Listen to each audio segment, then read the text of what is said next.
Ready. वादी यांनी प्रस्तुतचा दावा हा प्रतिवादी यांच्या वतीने दिनांक 6 मे 2010 आदेश क्रमांक 1 ने पाठविलेला नोटीस पूर्णतः चुकीची व बेकायदेशीर आहे असे हक्क ज्ञापन होऊन मिळणेकरिता, तसेच उर्वरित 13,000 ब्रास वाळू उपसा करण्याबाबत परवानगी कालावधी टाकून देण्यात यावी असा आज्ञार्थी मनाई आदेश होण्याकरिता दाखल केला आहे. प्रस्तुत अर्जाच्या माध्यमातून प्रतिवादी यांनी अनुक्रमे दिनांक 6 मे 2010 चे नोटीस आधारे प्रतिवादी यांनी वादीचे स्थावर व जंगम मिळकतीचे जाहीर लिलाव करू नये म्हणून दाव्याने अंतिम निकालापावतो तूर्तास मनाई आदेश करण्याची मागणी केली आहे. मौजे देगाव तालुका पंढरपूर जिल्हा सोलापूर येथील भीमा नदीचे पात्रातील साठा क्रमांक 1 या ठिकाणावरील सन 2010 ते 2011 या कालावधीचा वाळू उपसा करण्याचा जाहीर लिलाव वादी यांनी रक्कम 50 लाख स्वीकारला.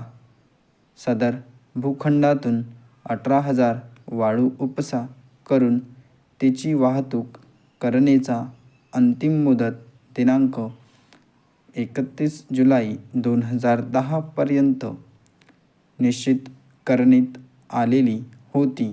त्यास अनुसरून दिनांक 26 फेब्रुवारी 2010 रोजी वादी यांनी भूखंडाचा कब्जा देण्यात आलेला होता.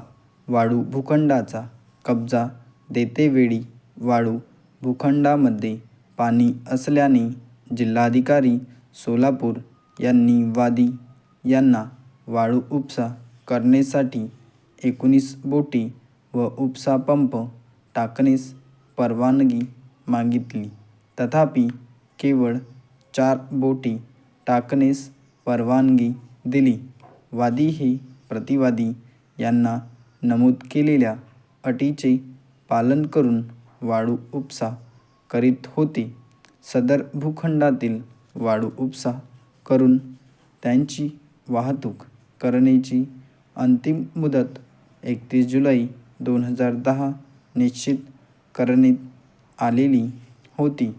त्यामुळे वादी यांना या कालावधीत 25,000 ब्रास वाळूचा उपसा 4 बोटीने करणे शक्य नव्हते म्हणून दिनांक 31 एप्रिल 2010 रोजी प्रतिवादी क्रमांक 3 यांनी जादा बोटी लावण्याबाबत परवानगी देण्यात यावी असा प्रतिवादी यांच्याकडे अर्ज दिला होता. तथापि प्रतिवादी यांनी परवानगी दिली नाही. तहसीलदार यांच्या आदेशाविरुद्ध वादी यांनी वरिष्ठ अधिकाऱ्याकडे अपीलही दाखल केले आहे. तथापि त्यांची दखल घेण्यात आली नाही. वादी यांनी प्रतिवादी यांच्याकडे याबाबत वेळोवेळी तक्रारी केल्या, तथापि त्यांची दखल घेतली गेली नाही. महाराष्ट्र महसूल अधिनियम 1966 चे कलम 48(7) चे तरतुदीस अनुसरून वादी यांनी अतिरिक्त वाळू साठ्याचे उत्खनन केले. याबाबत प्रतिवादी यांनी जी चौकशी केली ती चौकशी महाराष्ट्र जमीन महसूल अधिनियम यातील कार्यपद्धतीस अनुसरून योग्य व परिपूर्ण आहे असे सिद्ध झाले तर प्रतिवादी यांचे दंडात्मक कारवाई करण्याचे अधिकारास न्यायालयास हस्तक्षेप करता येणार नाही.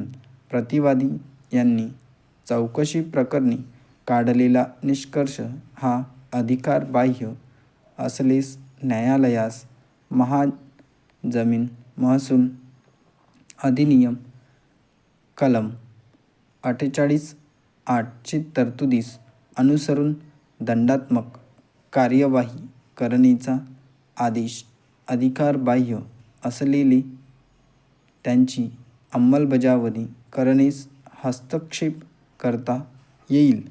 या प्रकरणी वादी हा अतिरिक्त वाळू साठ्याचे उत्खनन केले व या उत्खननास वादी पूर्णतः जबाबदार आहे याची सिद्धता होणे आवश्यक आहे. त्याचप्रमाणे प्रतिवादी यांना महामहसूल अधिनियम कलम 48(8) अन्वये कार्यवाही करता येणार नाही. उपलब्ध पुराव्याचे अवलोकन केले असता वादीतर्फे सन्माननीय विधिज्ञांचा युक्तिवाद प्राप्त परिस्थितीत आधारभूत मानणे आवश्यक ठरेल.